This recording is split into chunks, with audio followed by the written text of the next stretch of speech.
Tahimik ang gabi. Tanging ang huni ng mga ibon at insektong panggabi lamang ang maririnig sa paligid. Ilang minuto na lang at sasapit na ang hating gabi, ngunit gising na gising pa rin sina Lucinda at Alberto. Nasa master's bedroom sila sa rest house nila. Nakaupo sa tig-isang upuan at magkaharap. Walang nagsasalita sa kanila. Nakatingin lang sila sa mata ng isa't isa. Nang tumunog ang orasan, hudyat na 12:00 na, ay sakalang nagsalita si Lucinda. Maligayang kaarawan asawa ko, aniya kasabay ng pagpatak ng kanyang luha at pagdaloy ng nakaraan. 10 years earlier. Angelica, ano ka ba? Kaya ko na yan, hindi mo na ako dapat tinutulungan. Tura ni Lucinda sa 16 na taong gulang na anak, si Angelica, ang unika iha nila ni Alberto. Ma, okay lang po ako, kaysa naman wala akong gawin. Napangiti na lang si Lucinda nang magpatuloy si Angelica sa pagtulong sa kanila ni Alberto. Masayang pinagmasdan nilang mag-asawa ang bawat galaw ng kanilang nag-iisang anak. Bagaman natisa lang ang ipinagkaloob na anak sa kanila ng Diyos, ay kontento na sila. Mabait at malambing si Angelica. Mahusay pa ito sa school, kaya naman kada katapusan ng school year ay umaakyat sila sa entablado para sabitan ito ng medalya. Bonus na nga lang ang masasabi na maganda rin ito. Nakasanayan na nila na tuwing kaarawan ni Alberto na dito sa rest house nila sa Rizal mag-celebrate gaya ngayon. 3 lang sila na bumiyahe papunta doon. Naging masaya ang buong araw nila. Namingwit lang sila ng isda sa talon sa likod lang ng bahay. Nag-ihaw sila ng mga isdang nahuli at wala silang ginawa maghapon kundi ang kumain. Pagsapit ng gabi, mamamahinga na sana sila dahil babiyahe na sila bukas ng umaga pa uwi, ay may biglang kumatok sa pintuan. Nagtaka sila dahil wala naman silang inaasahang bisita. Dahil sa patuloy ang pagkatok ay napilitan si Alberto na buksan ang pinto. Hindi nito inaasahan na ang sasalubing dito ay dulo ng baril. 3 lalaking na halatang minor de edad pa ang pumasok sa kanilang rest house. Armado ang mga ito ng baril at ang isa ay may dalang kutsilyo. Sa itsura at amoy pa lang ng 3 ay halatang nakagamit ito ng ipinagbabawal na gamot. Itinali sila ng mga ito sa upuan na yari sa kahoy habang pinagnanakawan sila. Panay ang iyak ni Lucinda ng oras na iyon maging si Angelica. Si Alberto naman ay pilit na pinapalakas ang kanilang loob at sinasabing walang mangyayaring masama sa kanila. Palis na sana ang 3 kabataan dalang pera at gamit na nakuha sa kanila nang biglang huminto ang isa. Iyon, may tangan sa kutsilyo at tinignan si Angelica. Mga tol, tingnan niyo. Ang ganda. May halong pagnanasa at aturan pa nito. Huwag niyong gagalawin ng anak ko. Umalis na kayo. Galit na sigaw ni Alberto.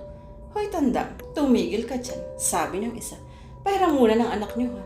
At nakangising kinalaga nito sa pagkakatali si Angelica. Mama, papa, tulungan niyo ako. Walang magawa si Angelica. Nakatutok sa mukha nito ang baril. Mga hayop kayo. Anong gagawin niyo sa anak ko? Palahaw ni Lucinda. Tumahimik kayo kung ayaw niyo makipagkita na kayo kay Satanas. Gigil na sigaw ng isa, sabay paputok ng baril sa taas. Nagpumilit silang makawala sa pagkakatali, ngunit wala silang magawang mag-asawa kundi ang tumangis, umiyak at makiusap sa 3 lalaki. Mismong sa harapan nila ay hinubara ng 3 si Angelica at salitan na ginahasa. Halos madurog ang puso ni Lucinda sa bawat paghingi ng saklolo ni Angelica. Umiiyak na ipinikit na lamang niya ang kanyang mata. Kung pwede nga lang natakpan niya ang kanyang tenga, ay ginawa na niya upang hindi marinig ang kalunos-lunos na iyak ng kanilang anak. Ngunit biglang nakakuha ng pagkakataon si Angelica. Nakatayo ito matapos na makawala sa pagkakahawak ng isa sa mga lalaki. Tumakbo ito ngunit hindi pa man ito nakakalabas ng pintuan, ay nasabunutan na agad ito ng lalaking may dalang kutsilyo. Hinila nito si Angelica at parang baboy na ginilitan sa leeg. Angelica! Halos mapatid ang ugat sa sigaw ni Lucinda nang pumuslit at umagos ang masaganang dugo mula sa leeg ni Angelica. Bakit mo pinatay, tol? Gago ka. Nabigla lang ako. Akala ko kasi. Gago ka. Tara na. Dalhin nyo na yung mga ninakaw natin. Bilis. Ang bitiwan ito ng lalaki ay agad itong bumagsak sa sahig. Dilat ang mga mata. Wala nang buhay. Gumulong ang kaso. Nahuli ang 3 salarin sa pagkamatay ni Angelica. Ngunit hindi rin nakasuhan ang 3 dahil sa minor de edad pa. Nagpunta lang sa DSWD ang 3. Nailibing na ang lahat. Si Angelica hindi pa rin matahimik sina Lucinda at Alberto. Hindi sila makakapayag na hindi mapaparusahan ang mga may kagagawa ng pagkawala ng kanilang anak. Kinuntak nila ang kamag-anak nilang pulis sa Rizal at agad naman itong nakipagtulungan sa kanila. Alam kasi nito ang nangyari sa anak nila at maging ito ay galit na galit din. Hinanap ng pulis ang 3 lalaki at dinala sa rest house. Noon ay walang awa na pinahirapan ni na Lucinda at Alberto ang tatlo. Bakit ka umiiyak, Lucinda? Ang tanong ni Alberto ang pumutol sa pagbabalik tanaw ni Lucinda. Mabilis niyang pinahid ang luha sa kanyang mukha at pilit nang umiti sa kabiyak. Naalala ko lang si Angelica. Tumayo si Alberto at pumunta sa likuran ng upuan para yakapin siya mula doon. Hinaplos niya ang kamay nito. Paniguradong masaya si Angelica dahil naiganti na natin siya sa mga pumatay sa kanya at ngayon ay pinagpapatuloy natin ang pag-alala sa kanya sa pamamagitan ng pagpatay ng minor de edad sa lugar kung saan siya pinatay. Anito. Tinapik ni Lucinda ang kamay ni Alberto. Maghanda na tayo. Kailangan na natin simulan ang pagpatay kay Jana ngayon. Ang gusto ko ay pahirapan muna natin siya gaya ng iba. Tumayo na siya. Iyon din ang naisip ko. Halika na asawa ko. Sige, nakangiti nitong tugon. Kinuha ni Alberto ang isang malaking bag kung saan nakalagay ang mga baril, pana, kutsilyo at iba pang gamit na akala ni Jana ay gagamitin ni Alberto sa pangaso. Ang hindi nito alam ay ang mga iyon ang gagamitin nila para patayin ito, para ituloy ang pag-alala sa anak nilang si Angelica. Pagpasok ni Lucinda at Alberto sa silid na tinutulugan ni Jana, ay nakita nila ito na mahimbing natutulog sa kama. Patay lahat ng ilaw doon ngunit sapat na ang liwanag ng buwan na naglalago sa nakabukas na bintana para makita nila ito. Nagkatinginan silang dalawa sa katumango. Hudyat na isasagawa na nila ang pagpatay dito. Naunang lumapit si Lucinda sa natutulog na si Jana, habang nakasunod sa kanya si Alberto na siyang may dala ng lubid. Umupo siya sa gilid ng kama at agad na inabot ang dalawang kamay ni Jana na agad namang nagising ng may pagtataka sa mukha. Mama, Papa, anong ginagawa niyo rito? Nakakunot ang noong tanong nito. Hindi sila sumagot. Nagpatuloy lang siya sa pagtali sa mga kamay ng ampo nila. Silang 3 na lamang ang mga nasa rest house. Pinalis muna nila sila Pilino at Homer dalambang dahil makamay kung anong mangyari at magamit pa ni Jana ang sasakyan para makatakas. Bukas ng tanghali ay babalik din naman ang dalawa para sunduin sila at tulungan silang itago ang bangkay ni Jana katulad ng nauna nilang inampun. Tapat sina Filina at Homer sa kanilang mag-asawa. Malaki ang ibinibigay na sahod nila sa dalawa. Maraming tao talaga na handang magbulag-bulagan at gumawa ng masama para lang sa salapi at halimbawa na doon sina Filina at Homer. Matapos na maitali ni Alberto ang kamay, ni Jana ay isinod naman ito ang paa. Marahil sa labis na kalootuhan ay hindi na nagawang pumalagpa ni Jana. Ano po bang nangyayari? Bakit niya ako tinatali? Mama, Papa, tumahimik ka. Rumistro agad ang takot sa mukha ni Jana nang panlisikan siya nito ng mata. Mama, nanginig ang boses nito. Anong gagawin niyo sa akin? Gusto mo bang talagang malaman, Jana? Papataling ka lang namin ng asawa ko, gaya ng ibang inampo namin noon. Sa hukay din ang magiging kapalaran mo bago tuluyang lumiwanag. Ano? Hindi makapaniwala ang sambit ni Jana. Magsasalita pa sana ito, pero agad na binusala ni Alberto ang bibig nito ng panyo. Pinuhat na ito ng kanyang asawa upang dalhin sa basement ng rest house. Tanging ang pagluha lang ang kayang gawin ni Jana ng oras na iyon. Nakatali kasi ang kanyang mga kamay at paa sa tig-iisang sulok ng lumang kama na pinaglagyan sa kanya ni Alberto. Hindi rin naman siya makakasigaw dahil sa busal niya sa bibig. Kahit ang gano'n ang pagpapamiglas ay talagang walang tsansan makakawala siya sa pagkakatali. Mag-isa lang siya sa basement dahil pagkadala sa kanya doon ay umalis din agad ang mag-asawa. Isang malamlam na ilaw lamang nagsisilbing tanglaw niya doon. Hanggang sa oras na ito ay hindi pa rin mahagip ng utak niya kung bakit sinabi ni Lucinda na papatayin siya ng mga ito. Bakit? May nagawa na naman ba siyang pagkakamali? Malaki bang pagkakamali at dumating sa punto na aabot sa ganito? Litong-lito siya. Wala siyang kasagutan na makuha. Agad siyang napatingin sa nakabukas na pinto ng basement nang makarinig siya ng mga yamag ng paa na papalapit. Muli ay sinubukan niyang magpumiglas sa tali sa pag-asang magkakaroon ng himala at bigla na lang siyang makakawala. Hanggang sa mapasok na nga si Lucinda kasama si Alberto na may dalang malaking bag. Kahit anong gawin mo ay hindi ka makakawala dyan.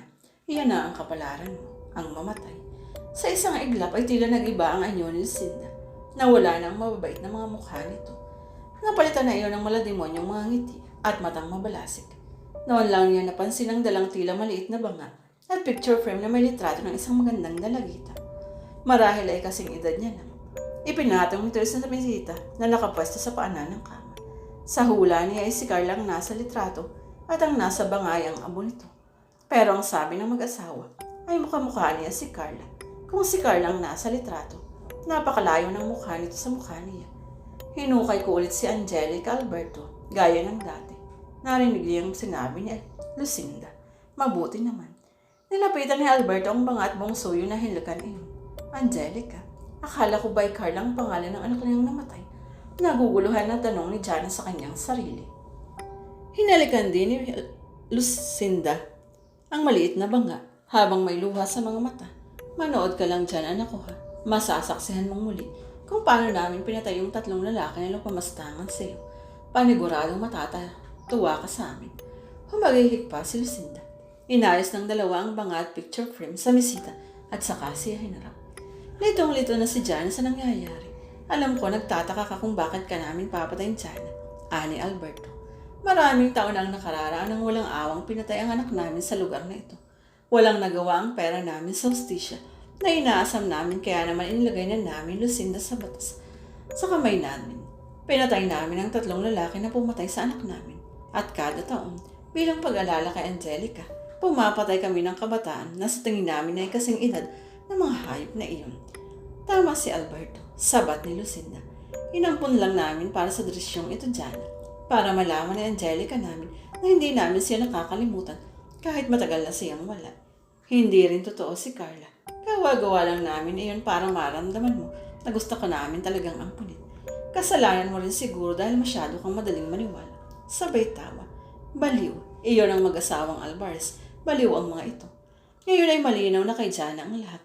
Nagkaroon na ng kasagutan ang lahat ng katanungan niya. Yung mga multong nagpapakita sa bahay ng mga Alvarez ay ang mga inampun at pinatay ni Lucinda at Alberto. Kaya pala tila pinapalis na siya ng mga ito sa bahay. Ngayon ay alam na niya ang dahilan. Simulan na natin, Lucinda. Nanlaki ang mga mata ni Jana sa takot ng hugutin ni Alberto mula sa bag ang isang matalim na kutsilyo at pumisto ito ng upo sa bandang kaliwa niya. Sinabunutan siya nito at tinaas ang kanyang ulo. Dahan-dahan ay iniwaan ni Alberto ang kanyang liig. Nais kumawala ng sigaw ni Jana dahil sa habdi at kirot, ngunit hindi niya nagawa. Naramdaman niya ang pag-agos ng dugo. Inakala niyang kakapusan niya ang hininga, ngunit hindi. Mababaw lang pala ang pagkakahiwa ni Alberto. Mas malalim pa dyan ang sugat na ginawa ng mga yun kay Angelica Alberto. Tumagos sa buto ni Angelica kaya siya namatay. Biglang umiyak si Lucinda. Kinuha nito ang isang itak at humugod sa kanya habang galit na umiiyak. Pinigilan naman ito ni Alberto at umiiyak na rin. Pigilan mo ang sarili mo, Lucinda. Hindi pa natin siya dapat patayin. Kailangang mahirapan muna siya, katulad ng iba. Kalmahin mo ang sarili mo. Hindi, Alberto. Hindi ko na kayang pigilin ang sarili ko. Gusto ko na siyang patayin. Papatayin kita. Galit na sigaw ni Lucinda. Sa itsura at kinikilos nito ay parang tinakasan na ito ng katinuan. Hiling lang ni Jana ng sandaling iyon ay mapigilan ni Alberto si Lucinda dahil sa galit na nakikita niya sa baba.